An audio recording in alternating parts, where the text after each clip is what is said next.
What's up, everybody? Welcome to the first Hogwarts Legacy gameplay stream. I'm Chandler Wood, Community Manager here at Avalanche Software, and we've got a lot of really exciting stuff to show you today. But before we get into showing you the game and gameplay, I have a few wonderful guests that I need to introduce you to. First up, we have our community guest host. He brings you the latest and greatest in Hogwarts Legacy content. He's the local Merlin conspiracy theorist. Guilty as charged, yes. One half of Expecto Go, Yeah. James Whitehead. Thanks, Chandler. Yes, I'm James Whitehead of Expecto Go, bringing you guys the latest and greatest in Hogwarts Legacy content. And I am one half of Expecto Go, the other half, my wife Sue, represents that other half. So I'm excited to be here, and thank you, Avalanche Software, for inviting me. I cannot wait to go over this gameplay. I just got to say that. Welcome, thank you for being here. And we've got two people from the studio, just two of the many people bringing this thing together, the magic of Hogwarts Legacy. Game director, Alan Tu. Hello, everyone. And senior environment artist and Hogwarts expert, Boston Madsen. So thank you for taking time out of your very busy schedules right now to sit down with us to help us show everybody gameplay. So what we're going to be showing you today, first, the character creator, because it's your legacy, and you have to create yourself when you get into to get into Hogwarts and bring your whole authentic self to Hogwarts. So we're going to show you that character creator. Then we're going to dive into a tour of Hogwarts, and it's just a small tour of Hogwarts, right? Because Hogwarts is huge. Hogwarts is really big. So we're going to be showing you a little bit, but it's still a lot. So, and finally, ending up with combat. A little taste of combat, a little taste of how all that works. Let's go. Just a little taste, yeah. So we're excited to get there. But again, first and foremost, we need to get into this character creator. And James, with you here, we wanted to let you create this character. So Andrew, who is going to be doing all of our gameplay capture today, is going to be handing you the controller. Oh my gosh. All right, I won't break anything. All right, so what are we looking at right here on this screen? These are your presets. So a lot like other games, there's some initial settings that you can choose for your character that just kind of get them into like the ballpark of what you want to be, who you want to be, and what you want to change. Oh man. And then once you're in that ballpark, all of the other tabs let you dial that in, be exactly who you want to be. It's our goal with this is to make sure that for anyone that fantasized about bringing themselves to the school for the very first time, that they feel like they have the options in order to represent who they are and essentially bring themselves to Hogwarts or whatever character they want to bring to Hogwarts. Oh my God, and options galore. Do you mind if I try to put myself in here right quick? This is all about you today. Okay, all right. So, okay, yeah, that's me. We're here, that's me right there. All right, so that's step one. We're pretty close, but let's look at everything okay, here. Let's play here. around with some of these options, like really. All right, so what are we looking at with this option over here with the tab? I see face stuff. Yeah, so a lot of the different faces that you saw in the previous screen, all those faces are choices that you have here. So you can, now you're just kind of getting into the details in your face shape, in your skin color. And then because we knew a lot of people going right in are going to want it right away, even though it's an option later in the game, you can collect different types of glasses, put them on later. We give you some options right up front if you want to have glasses for your character. Oh man, oh my gosh, look at the structure of the faces with this. Wow, you guys thought of crazy. I like that. I don't think my face is that skinny, but I think we'll go that. I think we'll go that route. And down here is this. Those are your glasses there. Oh, so we could go Harry Potter if we want. Awesome job. Oh man, and this is just some of the options, I'm assuming. Yeah, so through the course of the game, there's a lot of different options that you'll keep unlocking. Okay. So as part of kind of like gear for the character, there's lots of different classes, there's even masks, there's all kinds of things over the course of the game. I like how it's all Victorian era though. Yeah, like, right up front. very authentic. Such a good call. Oh my gosh. All right, so now, we can go fleek on this one with the hair. I spend a lot of time here just like dreaming about my different characters. And what they're Oh my be gosh, the pony. The thing I'm always amazed by whenever I see any aspects of Hogwarts Legacy's character creator is just the texture. And like you even adding the bounce with the hair moving around. Yo, that kind of looks like Hermione a little bit. I'm not even gonna just like Fred. I'm not Fred. And we can just go. Can I go like Tonks purple or green a little bit? Absolutely. Oh.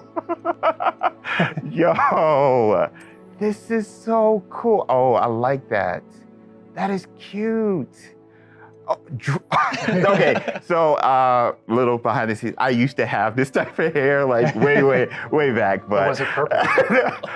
I wanted silver tips, so that was the closest I got to any color. But oh my gosh, this is so cool. So you literally can bring yourself. Like it's a myriad of textures and different hairstyles here. All right, so now we're getting over here to play around with some of the... These are more subtle options. We've Okay. got freckles, moles, different things like when it comes to your complexion, like darker eyes, maybe like some shading on the cheeks. Oh man, you guys literally thought of everything with this. Yeah, I do have a bit of fun with that. And then the scars are one of those options where, Harry had his own unique scar, but you can come in with different scar options. Yeah. Oh, wow. Look at that. I didn't even see that. Oh, those are my favorite. The eyebrow scars. Yeah. Love those. Yeah. You look kind of It's a like, classic. Yeah, you look kind of just like tough. But anyway, so now we're over here. Oh man, you guys, this is so sick. Again, getting more subtle here, really like dialing in that face to really get your... I don't know how revealing I want to be with my facial features now. Just like, yeah, I kind of have a big face. Yeah, my eyebrows kind of sit kind of low. But I mean, literally, you have so many options just starting the game. I feel like I'm going to be here like forever. You and me both. And then this final tab here, this is where you kind of bring your whole character together. This is where you finalize everything. You're not choosing your house here. Okay. That's not yet. That was a theory. But here's where you bring, you choose voice 1 or voice 2, which is more kind of a masculine or a feminine voice. And then even within that, changing your pitch, with the pitch slider. It's a subtle slider, but you can hear it. Concerned about. That was quite something. And so you can kind of make out the differences. But yeah, you choose which kind of voice that you want. You'll be selecting your difficulty here. For today, we'll just go normal because Andrew's going to be taking us through some of the experiences with combat later. And we can talk a little more about difficulty, with combat and how that plays in. But I think the important thing here is like if for people who aren't gamers especially, story mode is a way to get into this without being worried about like, oh, do I need to be good at games? Like, no, just enjoy this game. And I would put expecto and then go. We're good. Awesome. And then whether you want to be witch or wizard. Amazing. What'd you think? Character creator, we're good? I'm good. Let's explore Hogwarts and let's get into some combat. All right, through the magic of using a dev kit, we're gonna be loading up a save a little later in so that we can show you more about Hogwarts and give you that taste of combat. All right, Andrew's got some gameplay pulled up for us here. We are starting out, James, there you are. You're wearing the House Fanatic robes from the account linking. Thank you. I do look good. And this is our first look at the Hufflepuff common room, I'm assuming. Dorm room. The dorm room. Yeah. This is awesome. But Alan, what are we seeing right here with the UI? Because this is our first look. Yeah, so right now we know there's been a lot of questions about the HUD because this is the first time we're showing it. So kind of going over it from right to left, on the bottom right is what we call our spell diamond. So those are, everything that you see in it are slottable spells. So we have over 20 slottable spells that you can earn over the course of the game. Okay. And that's where the player can place them and use them and access them very quickly. To the top left of that is, you'll see the D-pad, and on the left is an eyeball, and on the right is a bit of a grid. So the eyeball is an example of one of, not a slottable spell, but what we call an essential spell. There are certain spells that are used in very specific contexts, or that we just want on the controller at all times. And Ravello is one of those. That's left on the D-pad. On the right on the D-pad is that grid represents where you might slot spells. And so right now, today, we're not going to be going into the spell slotting menu because we feel like there's a lot of spoilers there. You know, like what are all the spells and what can we do? I would like spoilers, but I understand. But we do want to make sure there's still some goodies left to share with everyone. And then on the left side, that thing that has the L1 button next to it, that's another thing where we don't want to spoil, but basically that's where you access your tool wheel. So there's a lot of magical tools that you're going to be kind of brewing and growing over the course of the game. And so that's where you would access them rapidly is our tool wheel. Okay, cool. There are a few things that I left off the table on the right. The green bar is your health, and basically there's a potion next to it. That's how you might heal. The bar above it, we're keeping a secret for now. I apologize. And all the way on the left is our mini map with a kind of overhead view of where you are currently in your common room that updates as you travel through Hogwarts and beyond out into the world. And for those fans out there that aren't a huge fan of minimaps, because we know they exist, there's also options to remove the minimap and turn on or off different elements of our HUD. But really immerse yourself. And we'll go more into the spells as we get into combat, but that's kind of, that's what you're seeing there. And this is our HUD. Also, Andrew's giving us a good look over here. I want to call out. I'm a big fan of the bedside tables in the dormitories. Very nice bedside tables. They are nice bedside tables. Yeah. The honey-colored wood was mentioned in the writing. It's part of lore. It's part of lore. There we go. All right. So now we're walking out into. We really tried making these low-ceilinged dorms to give you that Badger set sort of feel. And the first thing I know is the music. The score is amazing with this. Gorgeous. And I'm calling out here, this is unique music that you're hearing for the Hufflepuff Common Room. Go back to those Common Room videos we released, you'll notice the music's a little bit different, and that is entirely intentional. We just want to welcome you to your common room in every single house, just a little bit differently. Begin customizing that experience right away. Oh my gosh, that's so awesome. Look at that. So, I mean, beautiful design. We could spend like the entire rest of the stream just in the common room here and talking about it, and I'm sure Boston and James could be like just geeking out over it. All the details come from J.K. Rowling's writings for this common room. The round doors, the hanging vines, even the dancing badgers on the fireplace. It's got a real earthy vibe. Yeah. It's very, very earthy. Which is like elements for each of the houses, right? Hufflepuff is earth, Ravenclaw's air, Gryffindor is fire, and Slytherin is water. We really leaned into that for each common room. Wow. So it feels earthy. We've got a little earthen passageway. That's what we were. Hopefully, it should feel very familiar. Yeah, it does. It does. But I know you don't want to leave, but we're gonna be leaving. Thank you. I understand. Whoa, the sound effects though. Like, looking back at the past trailers, it was just music, but kind of hearing how Hogwarts is now, it's so cool. Pretty tactile. Yeah. Andrew's going to make use of one of our spells, Revelio. Use Revelio right here, because there's a little magic going on. You notice a little something there. Yeah. So these are something that we kind of interchangeably call Revelio pages or lore pages. And you'll notice a bunch of things pop up on the screen. Yeah. You see that we got some XP for it. And you can also see that we've advanced something called like a field guide challenge up in the corner. So I want to talk about that a little bit. So we had to ask ourselves, Continue, I'm sorry. There may be something you may or may not be able to tickle there. Yeah. But in our game, we had to answer the question, we're a late fifth year. What does that mean? How do we catch up to the other students? Okay. And so we have an answer to that question, and it's given to you by the staff. So there's something that we call the Wizard's Field Guide that's granted to you early on in the game. And the Wizard's Field Guide is how you actually work on catching up with the other students. So Andrew, if you hit pause for me up here, before we push forward a little bit, you can see in our pause menu, it's got this book theme. Wow. That's your Wizard's Field Guide. And you can see your house kind of crest overlaid over it. Right? And you can see that on your level as well. So that the Field Guide has this magical property of looking out into the world around you. And the reason why it's on loan from the Ministry of Magic and the professors have granted it to you as a late fifth year student is because they want it to help you catch up to the other kids. And its magical property is to discover different opportunities to learn and grow all around you.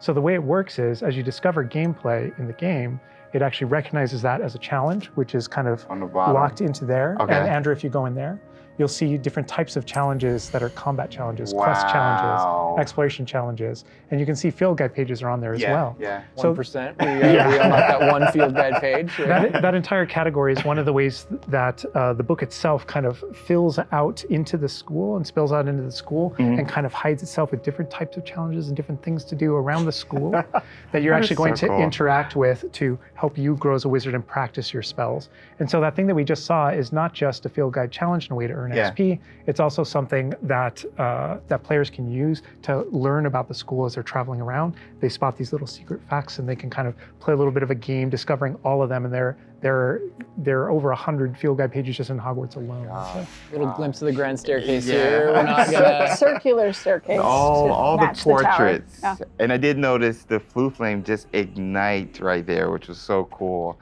Yeah. Oh man. Fast travel points there. House hourglasses. We had to.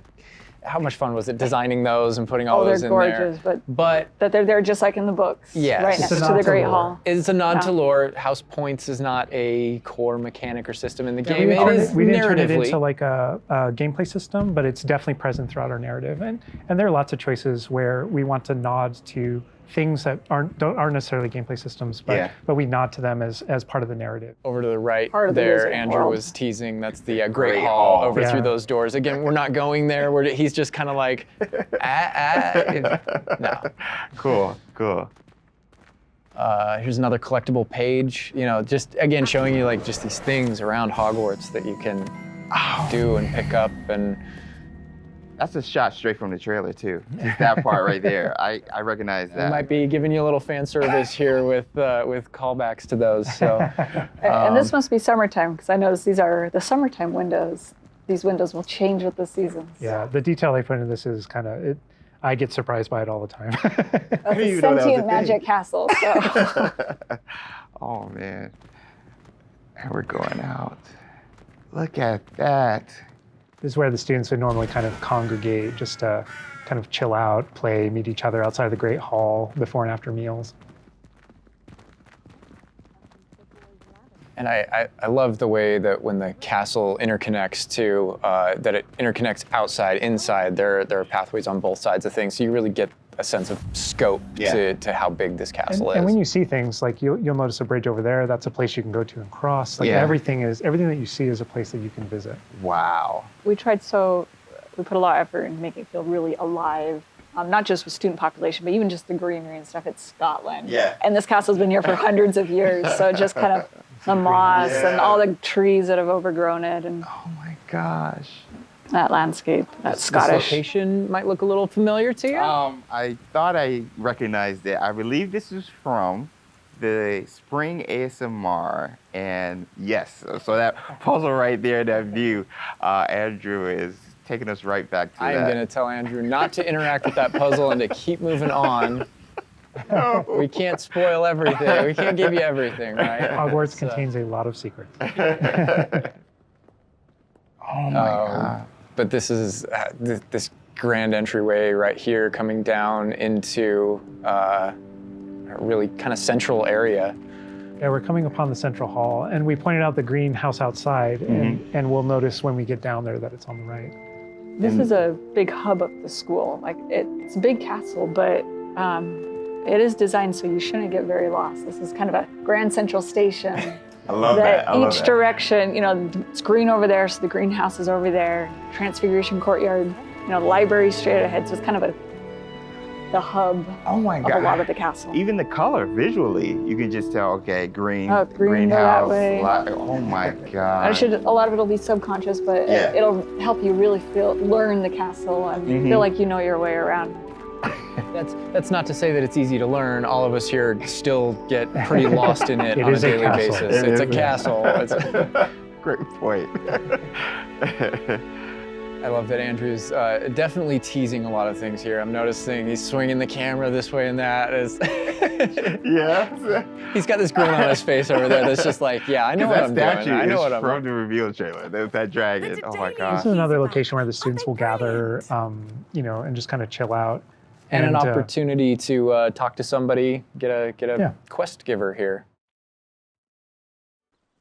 Is everything all right? Yes, I'm sorry. I'm Nellie, by the way. I'm just so excited that the Daedalian keys are back. The what keys? The Daedalian keys. Surely you've seen them flying about. Rumour is that a former headmistress, Professor Moll, conjured them to protect the contents of certain locked cabinets years ago. Professor Black couldn't be bothered to disenchant the keys, and they appear every few years. You should try to catch one.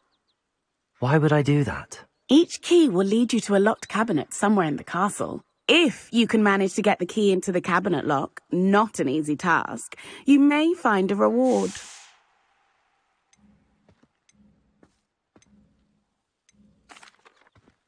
Perhaps I'll give it a go. I hope you do. In fact, I think I heard one of the keys in the astronomy tower. You should listen for them.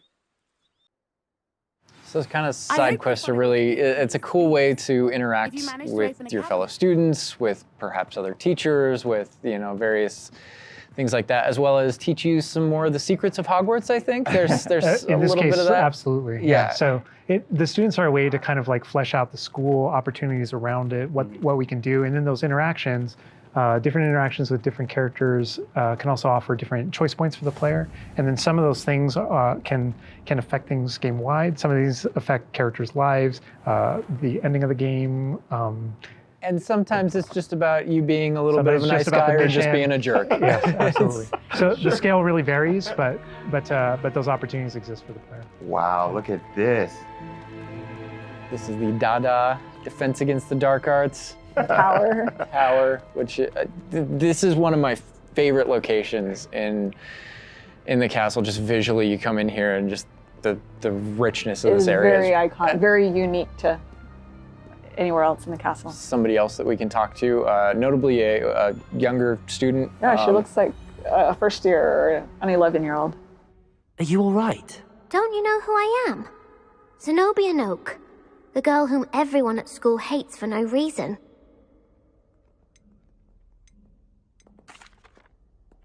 Everyone hates you. Why? Because Hogwarts is full of bullies and spoilsports. Leander Pruitt's one of the worst, that no-talent moon mind. I wanted to make some new friends, and so I brought my collection down to the common room. My gobstone collection, that is. I was hoping someone would want to play. Are you familiar with gobstones? Little balls, like marbles. Grand game. And if you lose, they spray you with a foul-smelling liquid.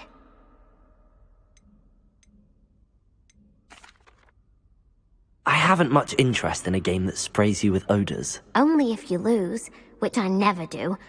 Or at least, not often. People can be so cruel. Just because they're sprayed all over with smelly gobstone spit, it's their own fault for losing. Imelda is one of the worst losers. Everett and Astoria are terrible as well. And now those poor losers have taken my gobstones and hidden them in very high places all over the school.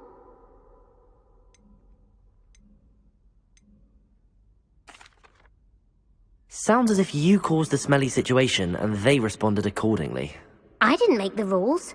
Anyway, I can't work out how to get them back on my own. I don't think I know the necessary spells yet. I need someone, perhaps a selfless and talented 5th year to help me.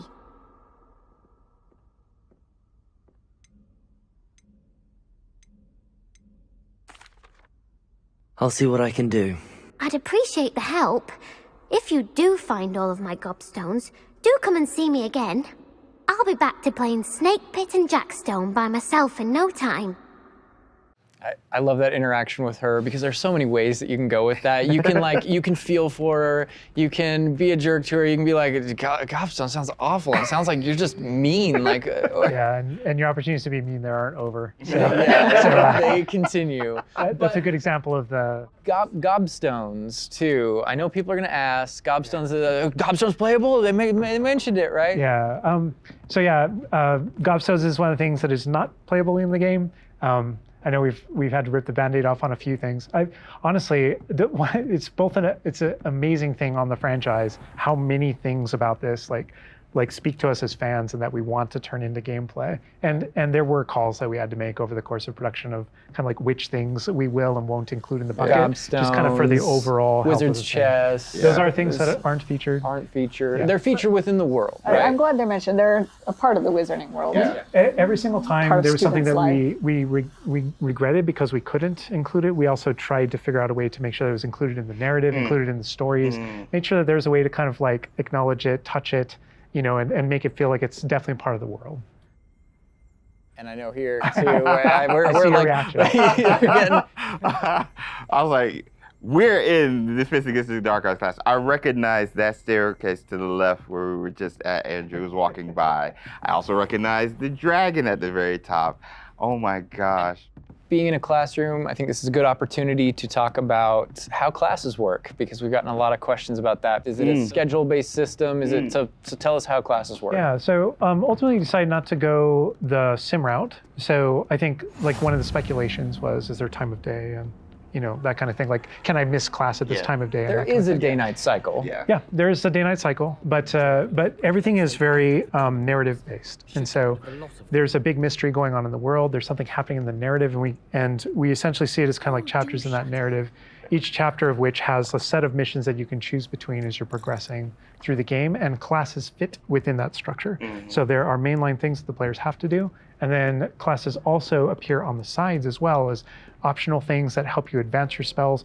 It's absolutely true that classes provide all of your major tools throughout the gameplay, your spells, your major abilities. You get to know the professors. Each one of them has these bespoke kind of events and moments in those missions. And then there are also additional opportunities outside of that through kind of like side classroom missions, essentially, where you can learn additional spells or things that you need in your adventure and also get to know the professors better. And I just want to call out something that Andrew's been kind of showing off, ways to kind of interact with the environment and just engage with the world. And maybe down there he's sipping some tea with the Victorian high, high society. High society. And it's no wonder you like this area because we built it for like the purebloods and the Slytherins. Oh, come on. Well, like, speaking of lived in, like, the sound effects again, the chatter of the communication that's happening and the footsteps, like, it just makes it feel more alive. Little events like that, the brooms going I by just saw overhead. a broom go by. Love that. The data tower was one example, but no two hallways should look the same in Hogwarts. It has a lot of personality. Every hallway should be a little bit different, and that's mostly to help orient the player, help you not get lost. But this is Hesperus Hall. That's a little nod from the Marauders, a name that came from the Marauders map. But every hallway will have a little bit of a different personality and personality. I like that because it does like Hogwarts has character. Hogwarts is its own character no matter where you go. Yeah. Feels just a little bit different. Yeah. It's a sentient castle full of magic for hundreds of years. Yeah. It's going to kind of And grow full and of, develop. Oh, I heard something. Yeah. Speaking of characters. Speaking of magic, Mr. Magic himself. I feature a poltergeist too. We talked about building on lore too. I know there's that statue over to the side. That's Do you know who that is? Lachlan the Lanky, Yeah, and he's got his Bowtruckle friend. And I think if players don't know, there's another Revelio page there. Yeah, there's a map of Argyllshire. We know the fat lady hides there. Hides behind it. That's right. The third book. But sometimes a hallway has personality by how it looks, or we just passed a music hallway where the portraits have kind of taken it over, and so the sound makes it really unique. All right, I gotta call this out here. I know there's been some criticism in the past that our trailers and our gameplay and what we've shown so far has not had enough owls. Okay, so here we are at the owlry. We're looking directly at the owlry to show you all of the owls. It's a lot of owls. It's a lot of owls at the owlry. I love the owls. fog rolling down that way. Great callback. Great call. No, I also love that as I one of my favorite things about just kind of going around on the outside of the school is that all those things that I see are places that I can go to, that I can visit. I just love that sensation knowing that is real. That lovely Scottish countryside. We're kind of closing out our mini tour of Hogwarts, and again, it was is but a fraction of this enormous castle. But we're closing it out here in the clock tower. So another recognizable location. But this is where Crossed Wands, which is the secret, not so secret dueling club is that the students have put together. Professors definitely know about it, but they think they're being clever. And it's run by this Lucan Brattleby here. Who's in a younger year, but we kind of like that that he's running things. Hello, Lucan. May I use the training dummy? Of course. I'll fetch it and give you a list of combinations to practice. Ready to have a try now? That would be wonderful. Be sure to cast all your spells before the dummy lands. If you need to stop practicing before you finish all of them, let me know. And this is a really good opportunity to now jump into combat, because really in the game, this is going to be the first time where you yourself get to learn about combat and combos in a big way and in a new way. For me personally, this was where the game like really starts to open up to the possibilities. Yeah. So we've set up a training dummy, and this is kind of an activity where you're supposed to execute according to kind of the iconography on the top. Now, what we see on the top is the Accio spell, followed by 4 what we just kind of lovingly refer to as basic shots. There are certain spells what the wizards kind of like use, just kind of fling. Andrew's using one now. And you trigger that by tapping R2 on your controller. So you can see in the corner R2. So if you tap R2, that throws out a basic shot. But that R2 is also your gateway to all of the spells that you might slot. So if you hold R2 instead, you can see how the diamond expands. And if we let go, you see how it contracts. Yeah. And so if you hold it again, it expands. And so when it expands, then all the spells that you slotted while you're holding that button can now be tapped with your face buttons. Awesome. And not only that, but over the course of the game, you can gain additional spell diamonds, up to 4 additional ones, so that you can slot up to 16 spells, pretty much instantly. And then that helped us fulfill the fantasy of in combat, I need to be able to access things very rapidly. Yeah.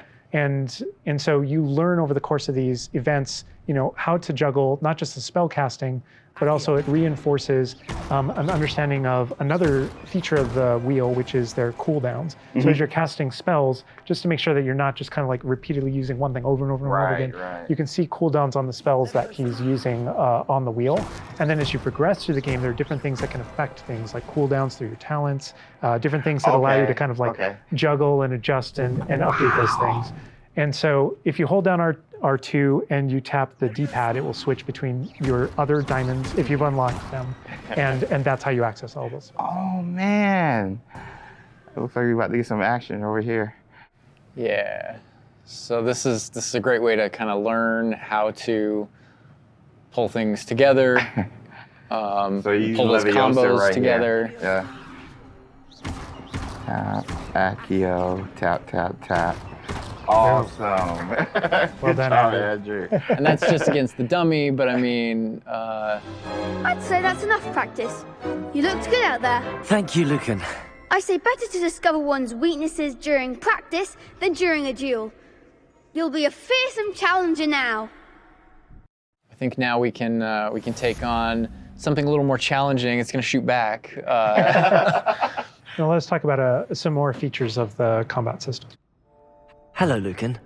Is the next round of Crossed Wands all set? Why, yes it is. I've got a great match lined up. Ready for another round? We're on a PS5 dev kit here, so we're going to be able to kind of pause the action and talk about what you're seeing on the screen, because there's about to be a lot going on. Okay. All right, here you can select if you want to fight with somebody else, some of your classmates. Yeah. But in this case, we're not. We want that action to feel a little more frantic towards you to really get you that sense of combat.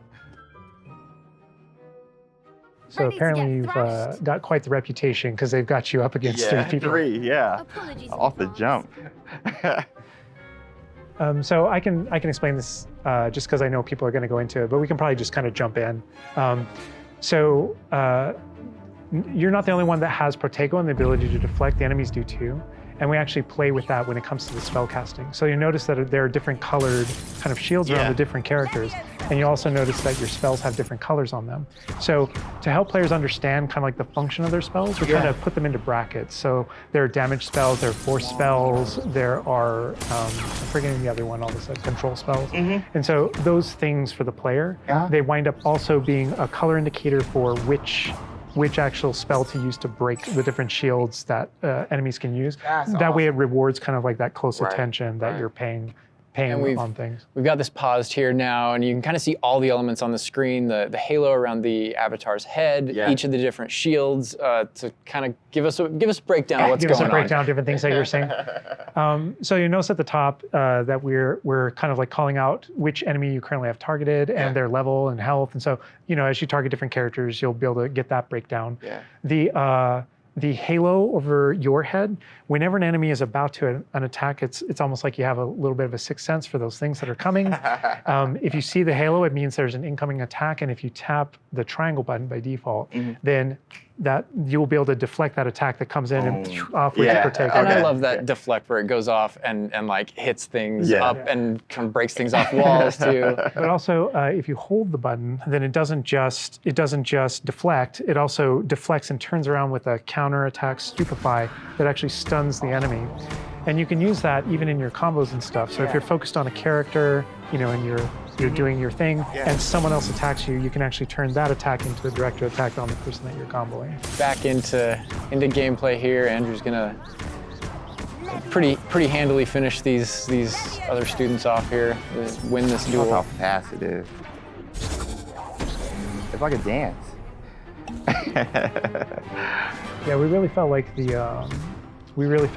in the movies, there's almost like a. It's kind of like there's this element of kind of like fencing from a very great distance. That's such a good call. And there are a lot of things that we had to do with our controls and combat system in order to kind of capitalize on that idea that's pretty unique to the Wizarding world. Understandable. Yes. Well, perhaps you should try that next time. The other duelists have already taken notice of you, but after that last round, they'll really have it in for you. You'd better keep practicing if you want a chance at winning, or at least surviving the next round. I'll let you know when we're ready. Hope to see you then. The next round is for all the gobstones, so to speak.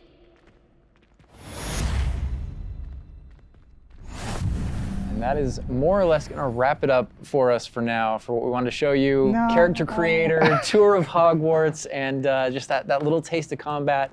But we didn't want to leave you without maybe a little taste of something that we may show in the future, may show next time. You know, so leaving the castle, going out here. More owls confirmed. Owl mail. There's the owlry again. Yes, all of the owls.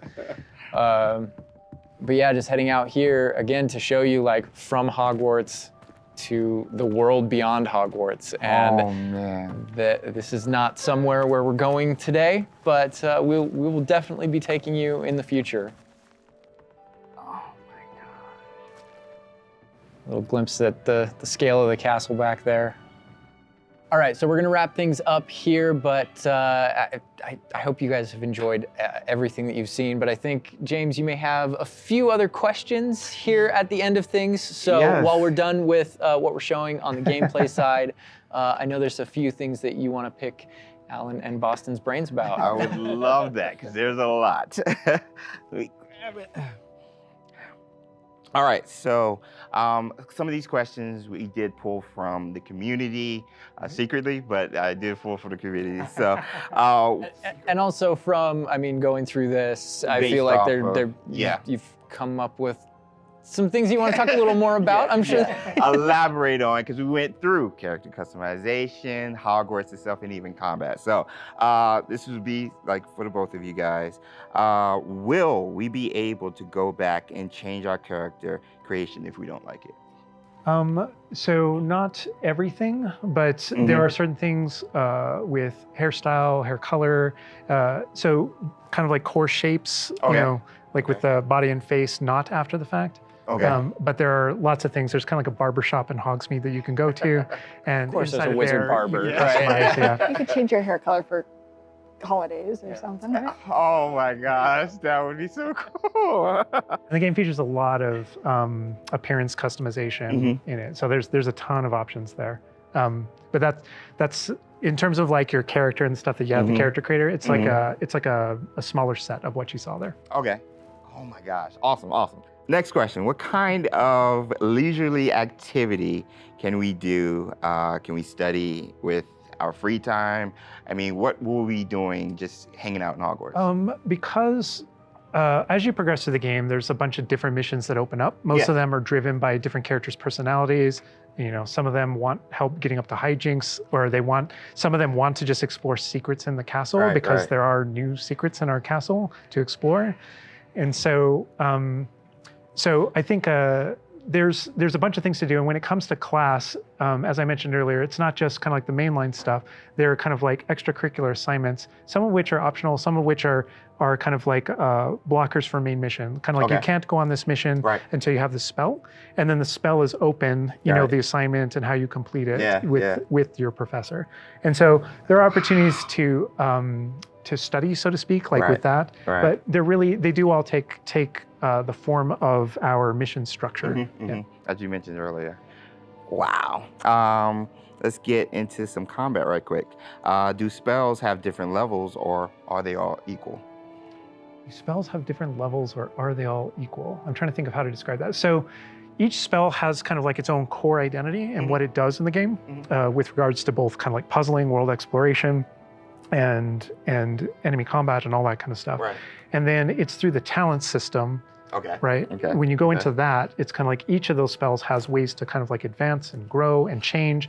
And as you spend talents, in some cases, it even changes like the way you approach the battlefield and things like that. So I'd say that's no more true than with like dark arts, for example. And as you go down that line and you kind of play around with those talents, it really does start to kind of like affect even how you approach combat and how you think about the battlefield.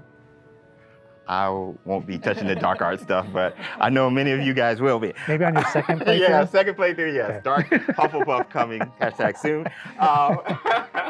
I want to close off with this question, and this will be for everybody, and we'll start with Boston. With this game that you guys have been working on for however long and the excitement you guys have, what's one aspect of Hogwarts Legacy that you are excited for the fans to experience? Boston. I think I'm just excited for the fans to play through the world, specifically the castle, and maybe go read those books again.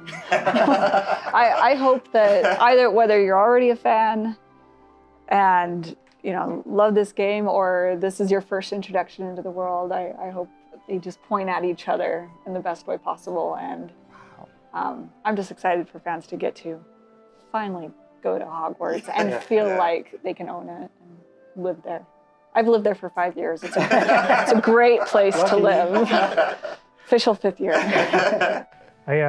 It's really funny because I want to give a different answer, and I will. But I actually feel like the most honest answer is really similar. Because my favorite thing when running around, playing the game, and getting to know Hogwarts the way Boston knows it, because she knows the school and the lore better than I do, and thank God, right? Because you want the person architecting it to really know that. But when I rewatch the films or I'm rereading passages from the books, there's a different relationship to those things having played the game. And so it's really looking over the edge and seeing location. I'm like, oh my God, I'm right there. And in the movie saying, I know what's around that corner in the film. Like if you go down this way, there's actually a thing over here, and there's this person over here, and this thing happened, and it just adds all this richness to everything that you already love. And not just that, but you're going to add your own story. So you know what happens around that corner because you did something. And then the quick answer, just to have something different, is I just love being on a broom. I just love looking at the whole world and just being like, okay, I can just go. I can go there. That vantage point, there's just something exhilarating about it that feels very different in that kind of open air and on that thing. It just it's kind of incredible. and wrapping it up, you know, for me, it's just bringing the community together with it and sharing those stories, because it is your story, and you are going to be writing. You know, this is your unique experience within this, and even within the things that are the same, it's going to be your unique experience. It's different from mine. It's different from. We're all approaching it from different places, and I think that's going to be really cool, the way that everybody brings those things together. All right, and that's everything that we have to show you today. I know maybe it wasn't everything you wanted to see, but it was a whole lot of stuff. Character creator, a little mini tour of Hogwarts there, just a small part of it, a little bit of combat. And we do have some more stuff coming up for you in the future. Hogwarts Legacy releases on February 10th, 2023, and is available for pre-order now. But that's going to do it from us. We're going to leave you with a little something else, but for now, bye. Bye.